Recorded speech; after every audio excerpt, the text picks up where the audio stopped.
श्री शिवाय नमस्तुभ्यं। देखिए, आज का ये वीडियो हम सभी के लिए बहुत ही खास होने वाला है, क्योंकि आप सभी जानते हैं कि इस साल की पहली अमावस्या 11 जनवरी यानी गुरुवार के दिन पड़ रही है। पूज्य गुरुजी ने कहा कि गुरुवार के दिन पड़ने वाली ये अमावस्या की तिथि हमारे लिए बहुत ही खास है और इस दिन अगर हम लोग 2 चावल के दाने वाला और 1 बेलपत्र वाला उपाय शिवलिंग के सामने कर लेते हैं तो इससे हमारी मनोकामना माता अशोक सुंदरी स्वयं महादेव से कहकर परिपूर्ण करा देती है। अगर हमारे जीवन में किसी भी प्रकार का दुख चल रहा हो, हमारे जीवन में क्लेश बहुत ज्यादा हो, धन को लेकर बहुत ज्यादा दिक्कत रहती है, परिवार में बहुत ज्यादा समस्याएं बनी रहती हैं, व्यापार में नुकसान होता रहता है, किसी भी प्रकार की समस्या है, तो गुरुजी ने कहा कि आपको सिर्फ एक उपाय करना चाहिए।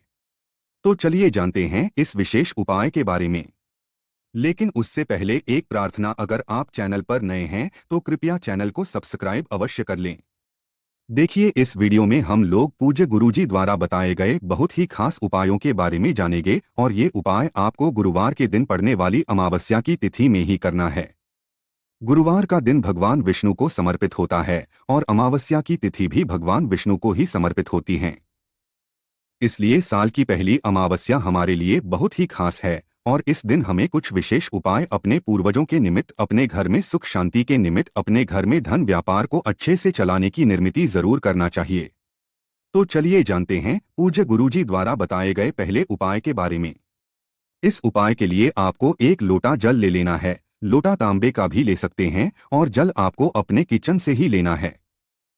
फिर इसी के साथ आपको थोड़ा सा शहद लेना है। शहद का उपाय गुरुवार के दिन जरूर करना चाहिए, क्योंकि इससे भगवान विष्णु की और महादेव की कृपा हमें एक साथ प्राप्त होती है। फिर सबसे आखिर में आपको 1 बेलपत्र ले लेनी है। बेलपत्र लेते समय आप ध्यान रखिएगा कि ये कहीं से भी कटी फटी नहीं होनी चाहिए और बेलपत्र की डंडी के आखिर में जो डुएट होती है यानी जो डंठल होता है वो भी नहीं होना चाहिए। अगर आपके पास बेलपत्र नहीं है तो शिवालय में शिवलिंग के ऊपर चढ़ी हुई बेलपत्र को उठाकर जल से शुद्ध करके फिर आप उसका भी इस्तेमाल कर सकते हैं। आप सिर्फ ये 3 सामग्री लेकर आपको शिवाला पहुंच जाना है। नहीं कि इस उपाय को आप सुबह भी करना चाहे तो सुबह कर लें और शाम को करना चाहे तो शाम को कर लें। वैसे अमावस्या की तिथि में रात्रि का विशेष महत्व होता है, तो अगर शाम के समय या फिर रात्रि के समय आप इस उपाय को कर लें तो सर्वोत्तम रहेगा, नहीं तो फिर सुबह भी आप इस उपाय को कर सकते हैं। शिवालय पहुंचने के बाद आप दक्षिण दिशा में बैठ जाइए और उत्तर दिशा की तरफ अपना फेस कर लीजिए, यानी अपना चेहरा कर लीजिए। और फिर आप सबसे पहले ये जो 1 बेलपत्र लेकर आए हैं, इस बेलपत्र की बीच वाली जो डंडी होती है, देखिए बेलपत्र में 3 पत्तियां होती है, आप सभी जानते हैं, और ये तीनों पत्तियां आपस में जिस डंडे से जुड़े रहती है, बीच वाली जिस डंडी से ये तीनों पत्तियां जुड़ी रहती है, उसी वाली डंडी में आपको अपने दाहिने हाथ यानी राइट हैंड की अनामिका उंगली से शहद लगा देना है। सामने आपको गोल गोल घेरे में ये बीच वाली डंडी दिखाई जा रही है, किसी स्थान पर जहां पर तीनों पत्तियां जुड़ती है, इसी स्थान पर आपको शहद लगा देना है और फिर ये बेलपत्र आपको अपनी हथेली में रखनी है और महादेव से प्रार्थना करना है कि हे मेरे महादेव, मेरी ऐसी ऐसी मनोकामना है, मैं धन प्राप्ति के लिए बहुत मेहनत करता हूं या करती हूं, जीवन में लगातार धन का नुकसान हो रहा है, घर में कोई न कोई ऐसी समस्या आ जाती है जिससे धन खर्च हो जाता है, व्यापार भी अच्छे से नहीं चल पा रहा है, या फिर जिन लोगों की नौकरी नहीं लग पा रही है तो नौकरी के लिए प्रार्थना कर ले, या किसी भी प्रकार की आपकी मनोकामना हो तो उस मनोकामना को परिपूर्ण करने के लिए आप महादेव से प्रार्थना कर लीजिए और फिर ये 1 बेलपत्र आप शिवलिंग के ऊपर समर्पित कर दीजिए। बेलपत्र की जो डंडी होगी वो जलाधारी की तरफ रहेगी और बेलपत्र की चिकनी साइड का हिस्सा शिवलिंग में टच करेगा। अब ये बेलपत्र समर्पित करने के बाद आप जो 1 लोटा जल लेकर गए हैं उसको धीरे धीरे इसी बेलपत्र के ऊपर यानी शिवलिंग के ऊपर समर्पित करते जाइए और लगातार ओम नमः शिवाय या फिर श्री शिवाय, इन दोनों में से किसी भी एक मंत्र का स्मरण करते जाइए। पूज्य गुरुजी ने कहा कि जल आपको इतने धीरे समर्पित करना है कि जल्द समर्पित करते करते आप कम से कम 11 बार इनमें से किसी भी एक मंत्र का स्मरण जरूर कर लें। फिर उसके बाद जलाधारी से जो जल नीचे गिर रहा है उसको थोड़ा सा अपने हाथ में लेकर अपनी दोनों आंखों के ऊपर लगा लीजिए और अपने कंठ में लगा लीजिए तथा अपने मस्तक पर लगा लीजिए। तीनों जगह है पर ये थोड़ा थोड़ा सा जल लगा लीजिए और महादेव का स्मरण करते हुए फिर वापस अपने घर आ जाइए।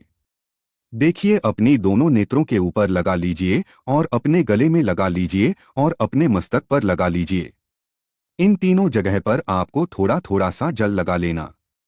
वो जय गुरुजी ने कहा है कि जो भी व्यक्ति इस उपाय को किसी भी विशेष तिथि में कर लेता है, चाहे सोमवार की अष्टमी हो, चाहे मासिक शिवरात्रि हो, चाहे प्रदोष की तिथि हो, चाहे एकादशी की तिथि हो या फिर अमावस्या हो या फिर पूर्णिमा हो, किसी भी विशेष तिथि में अगर कोई भी व्यक्ति इस उपाय को कर लेता है तो उसकी मनोकामना महाद्वीप की कृपा से बहुत ही जल्द परिपूर्ण हो जाती है। तो दोस्तों इस विशेष उपाय को आप जरूर करिएगा। अब जानते हैं गुरुजी द्वारा बताए गए 2 चावल के दाने वाला उपाय। ये उपाय भी आपके जीवन के सारे दुखों को, सारे कष्टों को समाप्त करने के लिए ही है। देखिए इस उपाय के लिए आपको सबसे पहले 2 चावल के दाने लेने हैं। चावल के दाने आप जो भी लेंगे वो कहीं से भी टूटे हुए नहीं होने चाहिए, खंडित नहीं होने चाहिए, क्योंकि शिवलिंग में हम लोग कोई भी सामग्री खंडित समर्पित नहीं करते हैं। फिर इसी के साथ आपको 1 लोटा जल ले लेना है। तांबे के पात्र में आपको अपने घर से जल ले लेना है और सबसे आखिर में आपको एक दीपक लेना है। चाहे तो मिट्टी का दीपक ले लें और चाहे आप अपने घर पर शुद्ध आटा मारकर उसका दीपक बनाना चाहें तो उसका भी दीपक आप ले सकते हैं। इस दीपक में आपको गोल बातें का प्रयोग करना है और साथ ही साथ इसमें घी का प्रयोग करना। देखिए ये दीपक आपको अपने घर के मंदिर में प्रज्वलित कर देना। घर के मंदिर में इसे प्रज्वलित कर दीजिए और फिर ये 1 लोटे जल में आपको दोनों चावल के दाने डालने हैं और ये जल लेकर सबसे पहले आपको पहुंच जाना है बेलपत्र के वृक्ष के नीचे। बेलपत्र के वृक्ष के नीचे पहुंचकर इस जल को धीरे धीरे समर्पित करिए। थोड़ा सा जल्द ही आपको समर्पित करना है। थोड़ा सा जल समर्पित करिए। बिल्वेश्वर महादेव से अपनी मनोकामना बोल दीजिए, अपनी प्रार्थना बोल दीजिए। अगर शरीर में कोई बीमारी है तो उसके लिए प्रार्थना कर सकते हैं। आप बिजनेस, व्यापार या नौकरी के लिए ये उपाय कर रहे हैं तो उसके लिए प्रार्थना कर लीजिए। आप अपने घर, जमीन, जायदाद, संपत्ति के लिए ये उपाय कर रहे हैं। दोस्त के लिए प्रार्थना कर लीजिए। किसी भी प्रकार की मनोकामना है तो बिल्वेश्वर महादेव से मनोकामना को बोल दीजिए। थोड़ा सा जल समर्पित कर दीजिए। फिर उसके बाद यही जल लेकर आपको पीपल के वृक्ष के नीचे पहुंच जाना है और वहां पर थोड़ा सा जल समर्पित कर देना है और पीपलेश्वर महादेव से फिर से अपनी वही मनोकामना बोल देनी है। इसके बाद आपको ये जल लेकर पहुंच जाना है या तो शमी पत्र के वृक्ष के नीचे या फिर आंवले के वृक्ष के नीचे। इन दोनों वृक्षों में से किसी भी एक वृक्ष के नीचे आप ये बचा हुआ पूरा जल समर्पित कर दीजिए और ओम नमः शिवाय मंत्र का स्मरण करते हुए फिर से अपनी वही मनोकामना बोल दीजिए। आपको तीनों स्थानों पर वही एक मनोकामना बोलनी है जो आपने अभी सबसे पहले बोली है। अलग अलग मनोकामनाओं को आप नहीं बोलेंगे। पूज्य गुरुजी ने कहा कि जो भी व्यक्ति इस उपाय को 7 बार लगातार कर लेता है, किन्हीं भी 7 दिन में या फिर किन्हीं भी 7 विशेष दिनों में अगर आप इस उपाय को कर लेते हैं तो आपकी मनोकामना महादेव की कृपा से जरूर परिपूर्ण हो जाती है। आप जानते हैं गुरुजी द्वारा बताए गए तीसरे खास उपाय के बारे में। ये उपाय उन लोगों को करना है जिनके घर में लड़ाई झगड़ा बहुत होता है, पति पत्नी में आपस में नहीं बनती है, पिता पुत्र में आपस में नहीं बनती है, किसी में भी लड़ाई झगड़ा होता है या घर में बहुत ज्यादा कुलेश है तो उन लोगों को ये उपाय करना है। ये उपाय के लिए आपको 1 लोटा जल ले लेना है और साथ ही साथ थोड़ा सा मक्खन ले लेना है। मक्खन यानी बटर। अब सिर्फ ये 2 सामग्री लेकर आपको शिवालय पहुंच जाना। इस उपाय को भी आप पूरे दिन में किसी भी समय कर सकते हैं। शिवालय पहुंचने के बाद सबसे पहले आप जो मक्खन लेकर आए हैं उस मक्खन को आप शिवलिंग में जो माता पार्वती का हस्तकमल होता है यानी शिवलिंग का जो कटिभाग होता है यानी शिवपिंडी जैसे स्थान पर रखा रहता है उस पूरे गोल गोल वाले स्थान पर आपको मक्खन लगा देना। मक्खन लगाते जाइए और ओम नमः शिवाय मंत्र का स्मरण करते जाइए। फिर इसके बाद आपको थोड़ा सा मक्खन यहाँ से निकालना है और माता अशोक सुंदरी वाले स्थान पर 7 बिंदी इसी के रख देनी है। और अब सबसे आखिर में आप जो एक लोटा जल लेकर आए हैं उसको धीरे धीरे शिवलिंग के ऊपर समर्पित करते जाइए और महादेव से प्रार्थना करते जाइए कि मेरे घर में इस प्रकार से बहुत ज्यादा लड़ाई झगड़ा होता है, पिता पुत्र में होता है या पति पत्नी में होता है या किसी भी प्रकार की घर में क्लेश होती है, लड़ाई झगड़ा होता है तो उसको दूर करने की महादेव से प्रार्थना करते जाइए और धीरे धीरे जल समर्पित करते जाइए। उसके बाद जलाधारी से जो जल नीचे गिर रहा है उसको थोड़ा सा किसी पात्र में जरूर ले लीजिए।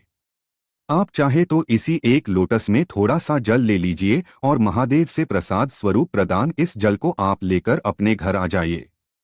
अब इस जल का आपको आचमन करना है या फिर जिन लोगों के बीच में लड़ाई झगड़ा होता है उनको आचमन करना है। आचमन करना है यानी थोड़ा थोड़ा सा पीना है। इस जल का आचमन कर लीजिए। पूज्य गुरुजी कहते हैं कि ये जल आपके घर में पहुंचते ही आपके घर का वातावरण चाहे जितना भी नकारात्मक हो वो सकारात्मक होने लगता है और आपके बीच में चाहे जितनी दूरियां हो वो भी महादेव की कृपा से समाप्त होने लगती है।